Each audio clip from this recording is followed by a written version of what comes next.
Anyway, like I said, this is the I Am Rapaport Stereo Podcast. I want to be talking about LeBron James and the Los Angeles Lakers being 0-3. I want to talk about Kevin Durant.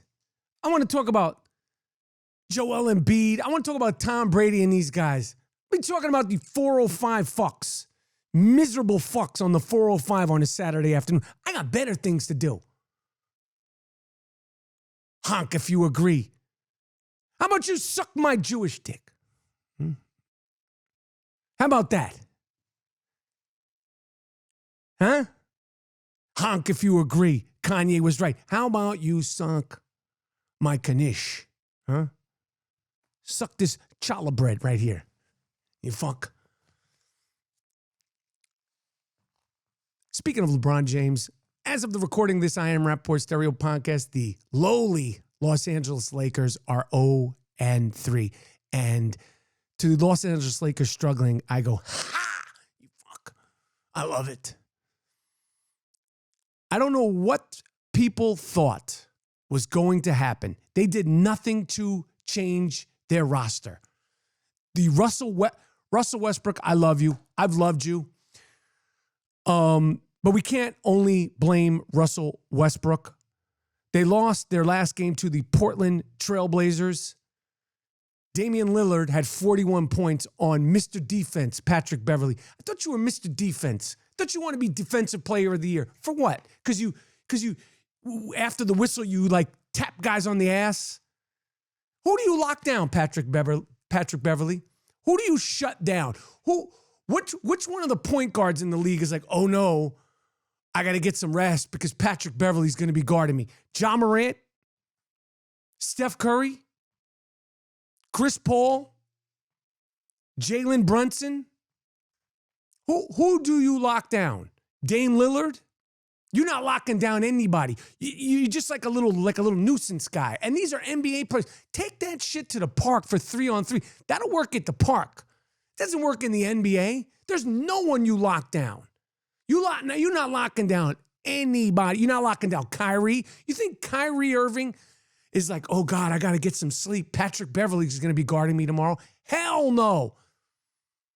Nobody is concerned about you, Patrick Beverly, guarding them the night or the day of a game. You're a performance artist, a great performance artist. Just like you performed last season when the Minnesota Timberwolves made it to the playoffs. You were running around like you won the fucking NCAA tournament. You were running around like you won a $97 million lottery, jumping like on some Kobe Bryant, Michael Jordan, like you did something. You made it to the playoffs and then got... Nobody's losing sleep over you, Patrick Beverly. That's number one. Number two, it's time. And I've supported Russell Westbrook. I love everything he's been about. I love everything that he's brought to the league. His stat stuffing, his triple doubles, his intensity, how he's carried himself for the most part. I love that he's a family man. I love pictures of him and his beautiful kids and his wife. I love all that. I love that he donates a lot of money to the community, all that shit. But Patrick Beverly has now become the guy who, how do I phrase this? He's the guy who is stepping on people's toes. He's the guy who's wearing weird clothes.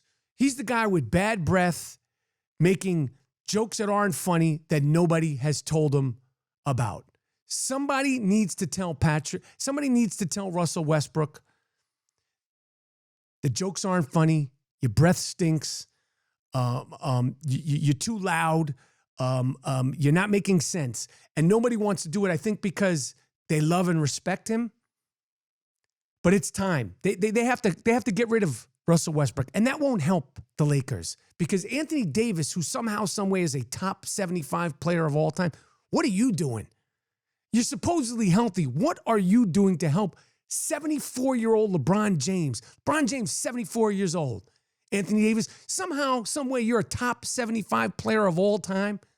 and Klay Thompson wasn't on that stupid list, and you got 68-year-old LeBron James playing, they can never just go, yo, Anthony Davis, go out there and get us this win.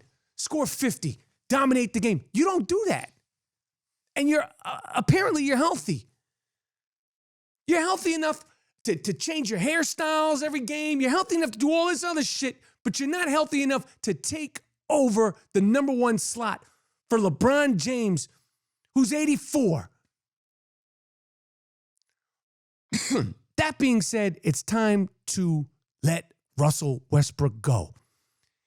He don't want to be there. They don't want to tell him to chill out. I thought Darvin Ham, I thought you were that dude. They were like, yo, Darvin Ham's going to come in there. Darvin Ham's a big dude. You see him up there talking at the podium. He got big dick beaters. Darvin Ham was a goon when he played. Darvin Ham isn't like your little, he's not Coach Reeves from The White Shadow. Darvin Ham looks like he'll smack fire out your ass, like blah, blah. He's like one of them security guards like J. Crew. You know, in New York, they got the J. Crew store in Soho. They got the big motherfucking security guard. That's what Darvin Ham looks like, one of them security guards. He looks like one of them security guards at the Tunnel. If you went to the club, the Tunnel, back in the days, they had big Darvin Ham-looking motherfuckers. And I had like 3 or 4 Darvin Ham motherfuckers grab me up at the Tunnel once, and they had me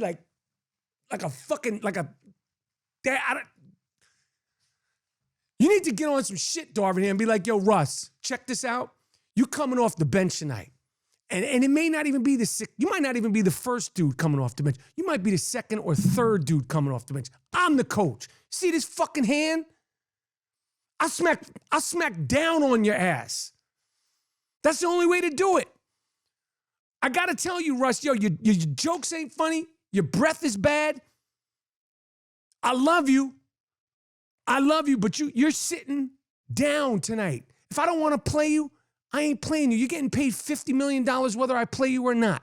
Time's up. Time is up.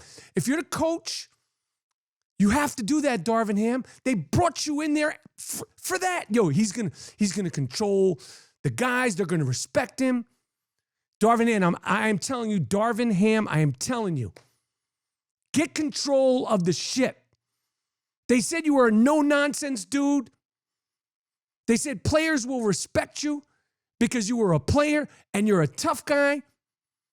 You need to tell Russell Westbrook, sit your ass down and I'll play you when I want to play you. You're not starting tonight. You might not even play tonight. And if you do this, that, and the third and you shoot and you're doing all this wacky, I'm going to bench you. And if you don't like it, what the fuck you want to do? That's what you need to do, Darvin Ham, because otherwise you need to cut him and tell Russ, yo, I'm cutting you. He's still getting you $50 million. And I'm doing this out of compassion because I don't give a fuck about the Lakers. I like to see you guys suffer. I enjoy it. I was watching that game versus Portland during NFL Sunday just to see you guys lose again. Just to see you guys lose again. Just to see LeBron James flail. And, you know, he tries not to do anything big, LeBron James, when the teammates are, because he knows the cameras are on him. But we see it anyway. He's like, so turning around, his eyes and all that shit. I like it. You did this, LeBron. You okayed Russell Westbrook. Russell, the love muscle, Westbrook. You okayed Darvin Ham. Either you or Darvin Ham needs to sit Russell Westbrook down and say, yo, it's over, homie. You either are playing when we say you're playing or we're cutting you. Keep that $50 million. Go to fuck home. He's not tradable. No, nobody wants Russell Westbrook anymore. And I'm a Russell Westbrook fan. I've defended Russell Westbrook for years, but it's done. You can't trade him. The Indiana Pacers don't want to trade him. One of these shit teams with young players, they don't want him.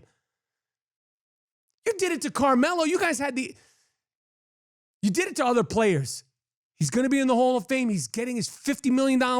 You either got to cut him now or let him know we're playing you when we play you, and you're going to play how we want you to play. Otherwise, go to fuck home. It's done. So I like seeing them 0-3. I hope they go 0-5, 0-6. I want to see real struggle from the Los Angeles Lakers. But the NBA started and boom, the NBA is a league of drama. It's a soap opera. Talk about the Real Housewives. The NBA is a league of drama. And when the star of stars, who's still playing 30-plus minutes a night because Anthony Davis cannot lead a team, healthy-ass Anthony Davis, who I don't even think is 30 years old, cannot lead a team. You got old-ass LeBron James out there playing minute on top of fucking minute. That's as the world turns. That's some Real Housewives of Los Angeles shit. For real, what's going on with the Lakers. You need to get control of the situation.